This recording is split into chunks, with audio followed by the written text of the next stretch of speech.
Imagine a child afloat on a river at dawn, golden as sunrise. A single basket carrying a future that kingdoms would envy and curses would haunt. Imagine that boy growing into a man whose hands never closed on a beggar's plea, and who in the end stripped himself of the very armor that could have saved him. Why did he refuse to keep it? Why did fate conspire to make his generosity the instrument of his ruin? Hold on to that question, because every choice in Karna's life was a blade, and every blade cut both honor and sorrow. We begin where all epics do, where gods still wander among men and miracles arrive as obligations. A maiden named Kunti, unwed and of royal household, received a terrible boon from a seer, a mantra to call any god and bear his child. Out of innocent curiosity, she invoked the sun. The sun answered. A son was born, radiant and armored from birth, a living sun. To protect her honor and the fragile order of her world, Kunti placed the newborn in a basket and set him on the river. The basket was found by a charioteer, Adiratha, and his wife, Radha. They named him Vasusena and raised him as Karna. The child who belonged to the sky learned humble work, holding reins, attending the poor. Yet the golden armor and earrings remained, impossible adornments upon a boy born into modesty. Those trinkets were the sky's signature. They were also a burden. They made him visible to destiny. Karna grew with a ferocity that was not spite, but hunger. Hunger for skill, for recognition, for respect. He trained himself with bow and arrow, with wood and patience, until the earth knew his footsteps were not ordinary. He sought the famous teachers. He sought Drona and was denied. He sought Parshurama and, to reach greatness, lied. He posed as a Brahmin to learn from the warrior ascetic. He became a disciple, masterful at weapons and mantra. Parshurama blessed him, and then, when the truth broke through, cursed him. Because Karna had learned by deception, Parshurama proclaimed that when Karna most needed the sacred incantation, his tongue would fail him. A curse, the world's cruel punctuation. Another blow followed, a curse as small and as fateful as a farmer's complaint. Having once mistakenly killed a Brahmin's cow, Karna suffered an oracle's promise. The hand that struck that cow would one day be unable to save him when his chariot stalled and his enemies closed in. 2 small words of doom, and an entire life poised on their hinge. Yet Karna did not break. Where lineage shut doors, loyalty opened gates. In a public contest of archery, a spectacle arranged by the princes of Hastinapur, Karna entered, radiant as the dawn itself, and challenged the celebrated Arjuna. When the guardians of caste demanded to know his lineage, when tradition asked for the stamp of royal blood, he stood silent. Pride was no substitute for a pedigree. The lesson of that day was public humiliation, until Duryodhana, ambitious prince and future antagonist, saw not a low-born man, but a soldier of fate.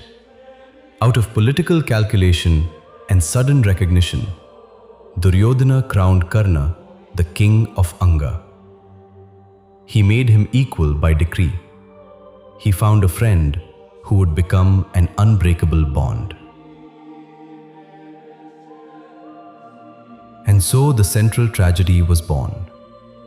Allegiance chosen because the world had refused him birthright. Karna pledged himself to Duryodhana.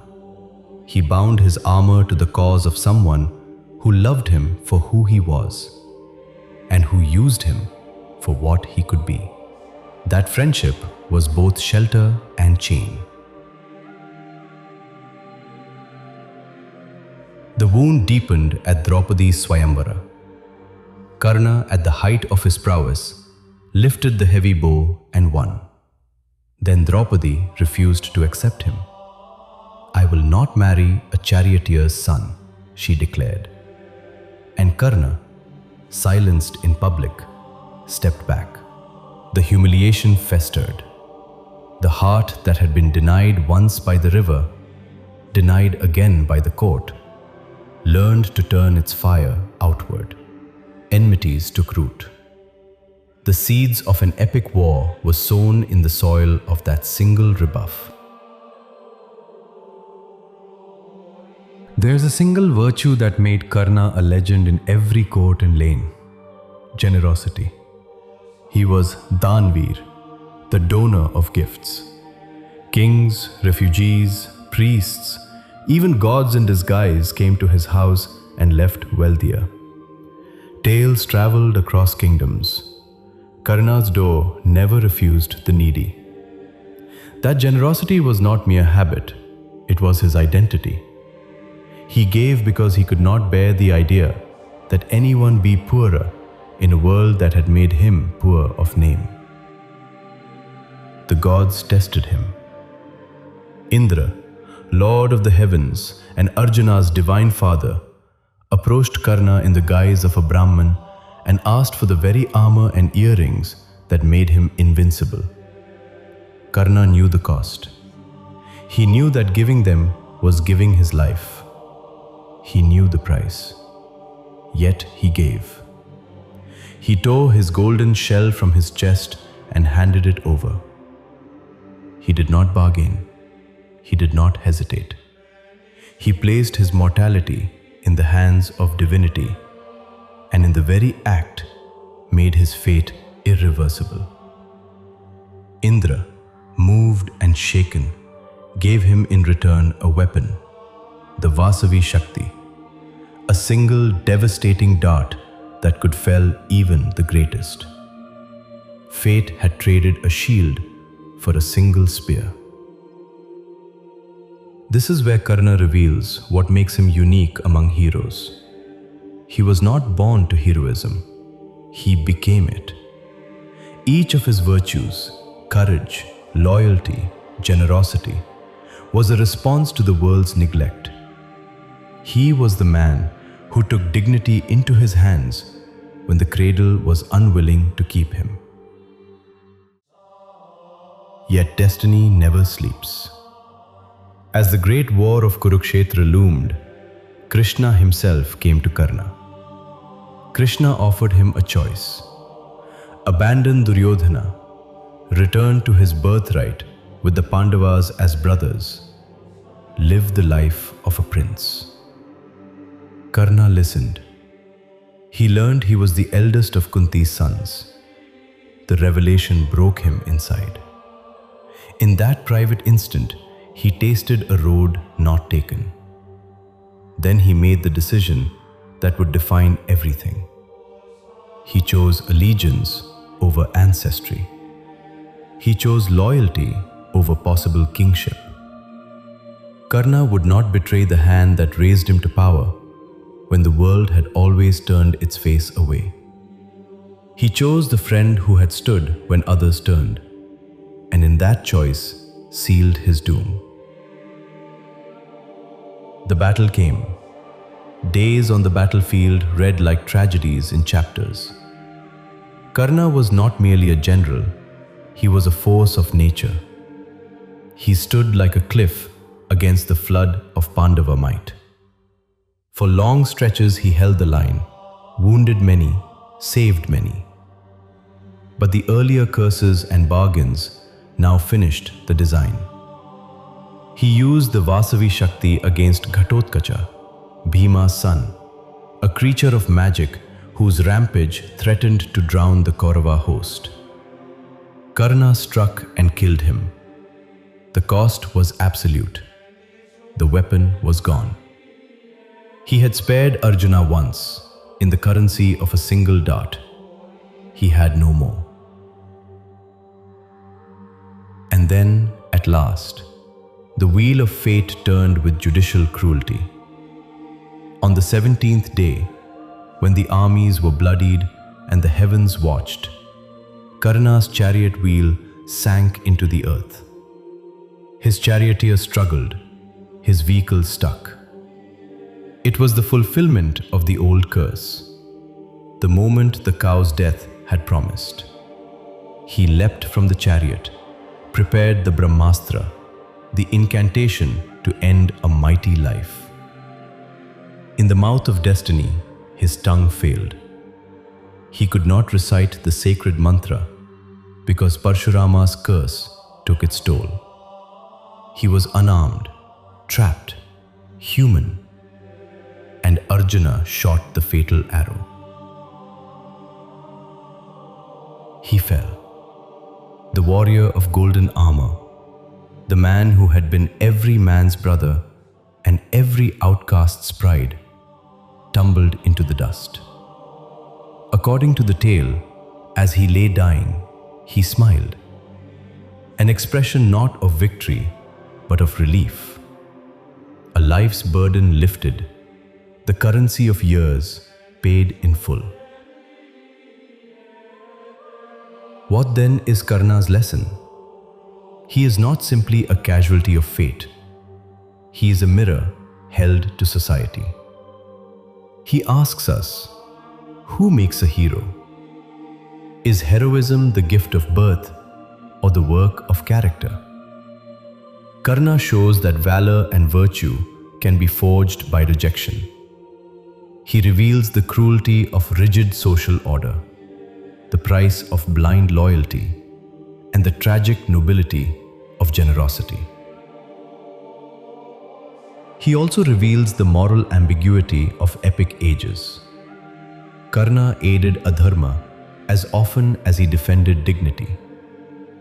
He supported a man whose ambitions led to ruin. He insulted a queen and justified injustice with loyalty. The epic does not let us sanitize him. Karna is a moral knot, unsolvable, inevitable.